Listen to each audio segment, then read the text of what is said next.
Hello students, Mr. John here. Welcome to Chapter 16, Lesson Deuce. Alright, this one is called Challenges to Slavery. In the last lesson we ended up with big problems in Kansas. Senator Douglas of Illinois thought letting the people decide on slavery literally turned into a bloody mess. Today there's a new guy in Illinois. You may have heard of him, Abraham Lincoln. Lincoln hits the stage in today's lesson. We talk about perhaps the worst decision in the history of the Supreme Court, and then John Brown is at it again. Let's get to it. So, the Democratic Party, the party of Andrew Jackson, began to split after the Kansas-Nebraska Act. The sectional differences really between the North and the South and the Democrats in each respective location, they were just too great, and the party started to fracture. In the 1854 congressional elections, there was a brand new political party, Republicans. It was comprised of Whigs and anti-slavery Northern Democrats. In those 1854 congressional elections, the Republicans did very well in the North. They seized power in a number of state legislatures and even took the House of Representatives. That is an impressive first showing.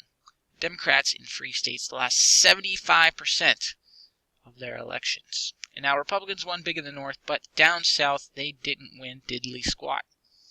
The Democrats, having lost most positions in the North, won in the South. Quite suddenly, Democrats are the party of the South, and Republicans are the party of the North. And that leads us to the presidential election of 1856. So you had three contenders in the presidential election of 1856. The Republicans chose a guy by the name of John C. Fremont of California, a famous explorer of the West. They ran on a platform of no slavery in the territories. It wasn't even a platform of abolition. It was just no slavery in the new territories. The Democrats actually picked a Pennsylvanian, it was just the middle states, the middle colonies, James Buchanan, a former diplomat and former congressman. He tried to appeal to Southern whites by backing the idea of popular sovereignty. That is, people move into a territory, they vote on whether or not to be free or slave. The American Party, remember them? They were the Know-Nothing Party. They chose Millard Fillmore. What a name, right?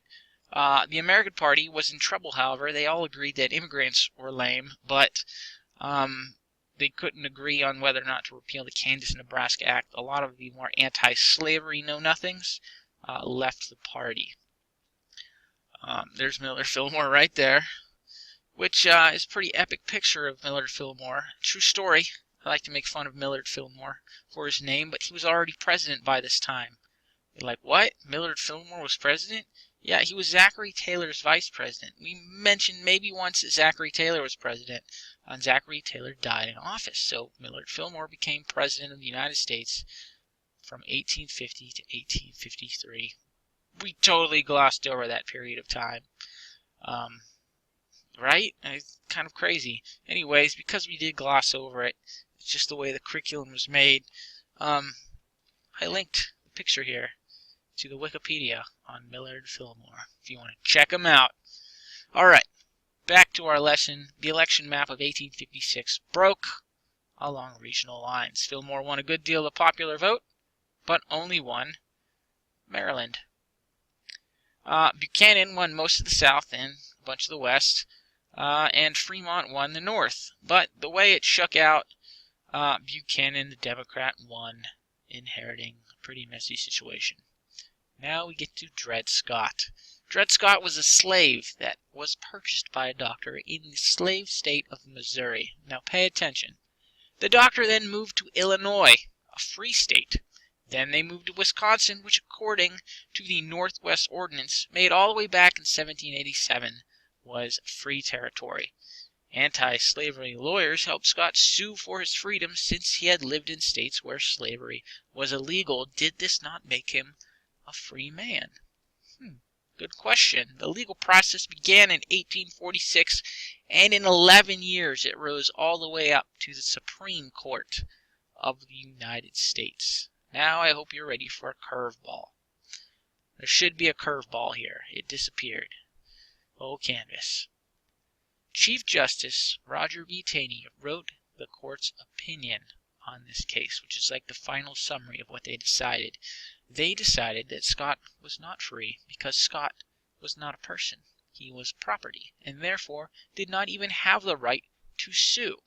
As property, he could not be taken without due process, as that was the right given to all citizens by the Fifth Amendment. So they couldn't take this doctor's property, because he wasn't a person, he was property, because the Fifth Amendment guarantees due process, which is you have to go through a legal process with the government for them to take anything away, like your freedom, like going to prison, stuff like that.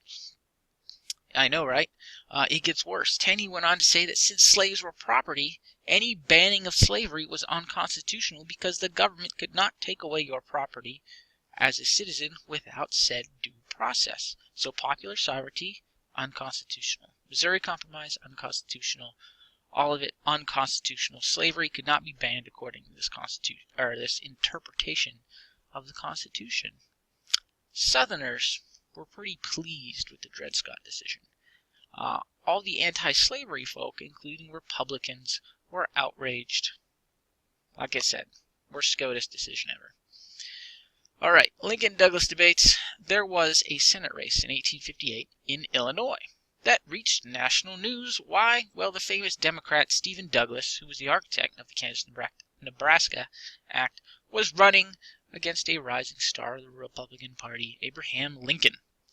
Douglas was being considered a presidential contender for the 1860 election. Lincoln challenged Douglas to a series of public debates. Douglas reluctantly agreed. The main issue of these debates was, of course, slavery. When pressed on the topic of slavery, Douglas said that people could choose to exclude slavery from their new territories by refusing to protect the rights of slaveholders. Mostly political jargon here. He basically said that people could legislate and phase out slavery through their legislation. Douglas said Lincoln wanted blacks to be equals to whites in all rights. Lincoln denied this, but said that African Americans should be able to enjoy the same freedoms as white folk. Douglas ended up going on to win that race for the Senate, but Lincoln earned quite a bit of fame and publicity. Alright, last topic of the day, Harper's Ferry. After 1858, Southerners were feeling the heat from Republican power in government. Basically, they're getting fearful of what was happening. Their fears worsened after the events of Harper's Ferry. See, on October 16, 1859, abolitionist John Brown, the guy from Bleeding, Kansas, remember he led anti-slavery forces. They killed 5 pro-slavery guys during Bleeding, Kansas.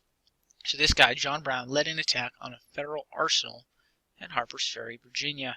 An arsenal was like a storage place for weapons and ammo.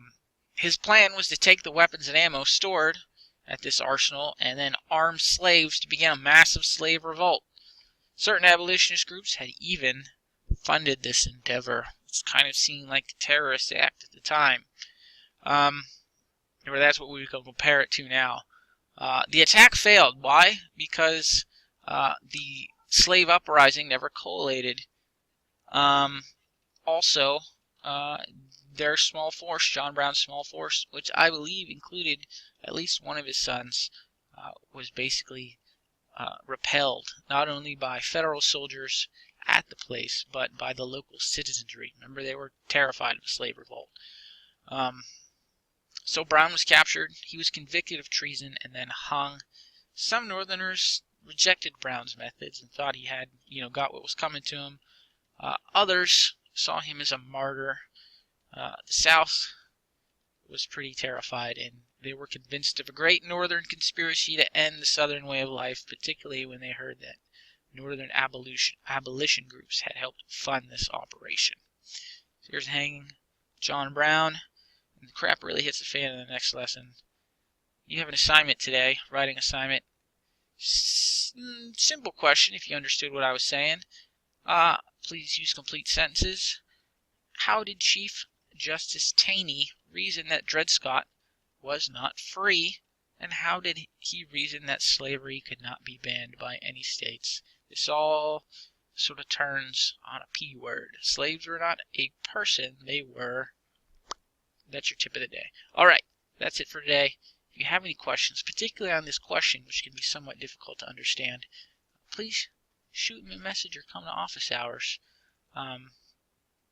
That's it. Have a good one.